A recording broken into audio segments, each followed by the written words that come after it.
ఈ ప్రపంచంలో అలాంటి ఏ భావం ఉంది అది ఎప్పుడూ చేదుగానే ఉంటుంది. కానీ చివరికి ఇదే అన్నింటికంటే ఎక్కువ తీయని అనుభవాన్ని కూడా ఇస్తుంది. అన్నింటికన్నా తీయని అనుభూతిని కూడా ఇస్తుంది. జవాబు దొరికిందా లేదా? మీకొక ఉదాహరణ చెప్తాను. సీతాదేవిని అపహరించినప్పుడు అప్పుడు శ్రీరాముడు 4 నెలలు దాకా ప్రతీక్షించి ఉన్నారు.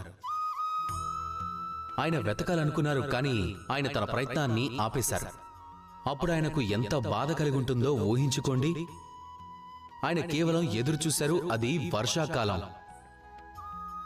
ఎన్నో రోజుల దాకా సూర్యుడి ప్రకాశమే కనిపించలేదు. ఆయనకు తెలుసు అలాంటి పరిస్థితుల్లో వానరులకు అడవిలో మార్గాన్ని వెతకడం చాలా కష్టమవుతుంది అని, సముద్రాన్ని దాటడం చాలా కష్టమవుతుంది అని, అలాగే వాళ్ళు దారి మధ్యలో ఎక్కడైనా తప్పిపోవచ్చేమో అని. అందుకే ఆయన ఎదురుచూశారు.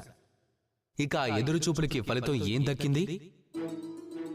సముద్రంలో సేతు నిర్మాణం, అలాగే సీతాదేవి గౌరవంగా మళ్లీ తిరిగి రావడం. ఒకవేళ శ్రీరాముడు అలా ఎదురు చూడకుండా ఉండుంటే ఖచ్చితంగా ఇవన్నీ ఎప్పటికీ సాధ్యమయ్యేవే కాదు. ఇక ఈ శక్తి సహనానిది. ఇదే మన కొత్త పాఠం. ఈ సహనమే ప్రతిసారి చాలా చేదుగా అనిపిస్తుంది. సహనం వహించడం చాలా కష్టంగా ఉంటుంది. ఇక ఇదే అన్నింటికంటే శ్రేష్టమైన ఫలాన్ని కూడా ఇస్తుంది.